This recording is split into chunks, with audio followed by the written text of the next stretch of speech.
So there I was, sat on the sofa, relaxing, planning my next YouTube video to bring to you, and I got a message on my mobile phone from a good friend of the channel, Nobby Green, to tell me that there has been a DJI Fly app update for this controller, the DJI RC2. This is version 1.13.5, and what I'm going to do in this video is just basically run through this update, see basically if there is anything new, go for a short test flight with the DJI Mini 4 Pro, just to see if it's working okay, and come to an evaluation at the end. So let's get into it.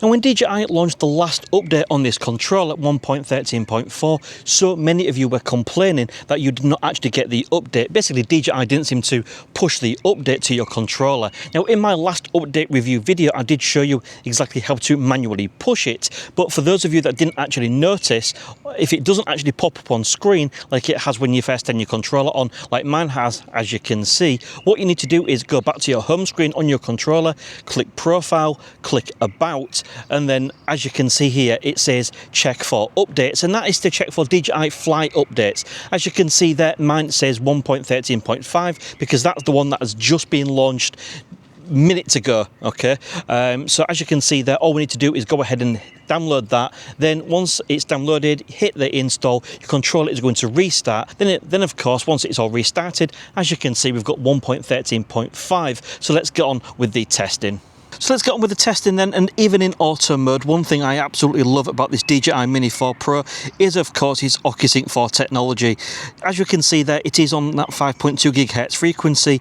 Basically, I've shown so many times on the channel that gives you so much more of a better signal, which is fantastic in built-up areas. But the fact that it is as late as it is, well into the evening, the fact that we can see our image perfectly, just basically is testament just to how good this Mini 4 Pro is in low light. Even though we're getting that message, as you can see on screen, we are certainly getting a good picture quality. Of course, what we can do, if we really wanted to, we could just click that, then we could go into video, and then we could go into night mode.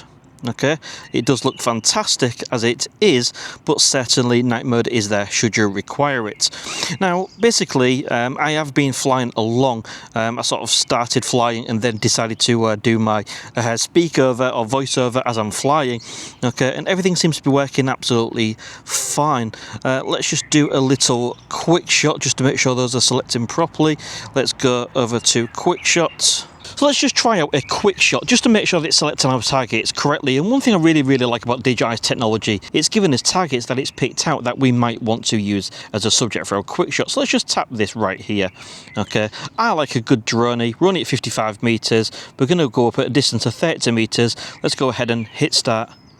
And one thing DJI will eventually do is they will sync up the countdown to the actual voice coming out the controller. A little bugbear of mine, but I'm sure we'll get there eventually. And as you can see there, 50%, a really nice reveal shot done by the DJI Mini 4 Pro and executing that droney quick shot. Really cool. And now, of course, it's going to return to its home point. But what we're going to do is we're just going to cancel that.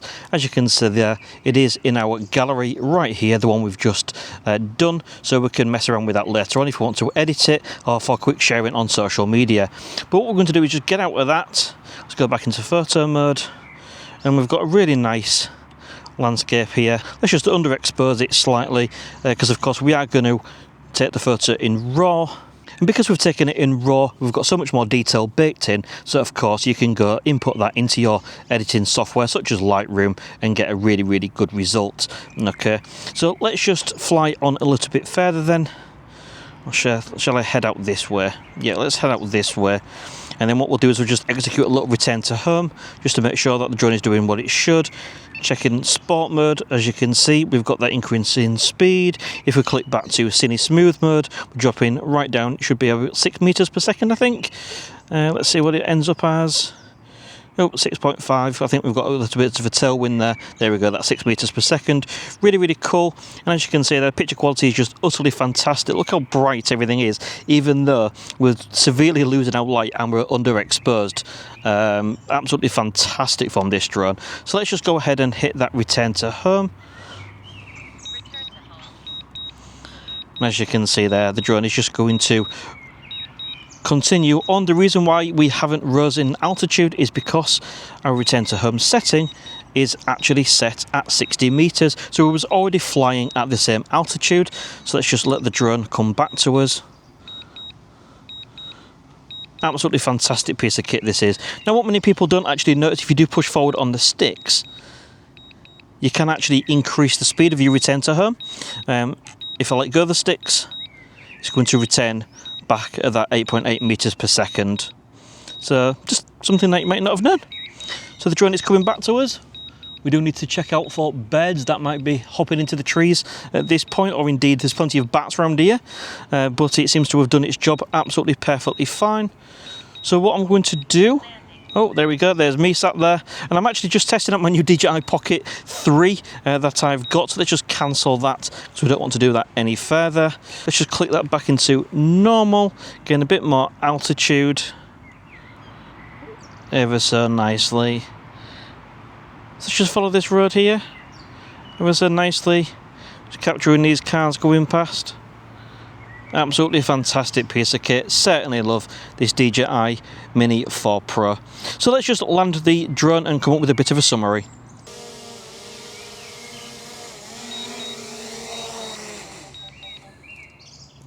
So there we go, that wraps up this update with the DJI RC2 controller and of course the DJI Mini 4 Pro. Was there anything new? Absolutely nothing that I could see, but hopefully this has fixed the issue by DJI pushing out a new update. It has gone to absolutely all of you to enable you to be able to update to the latest version 1.13.5. So of course it is a bit late, I'm off to edit this video now. Hopefully I'll get this up within the hour. If you did find this video useful, please do give it a big thumbs up. It tells the YouTube algorithm more people just like you might want to watch my videos. Subscribe if you're awesome, and until next time, see you again soon.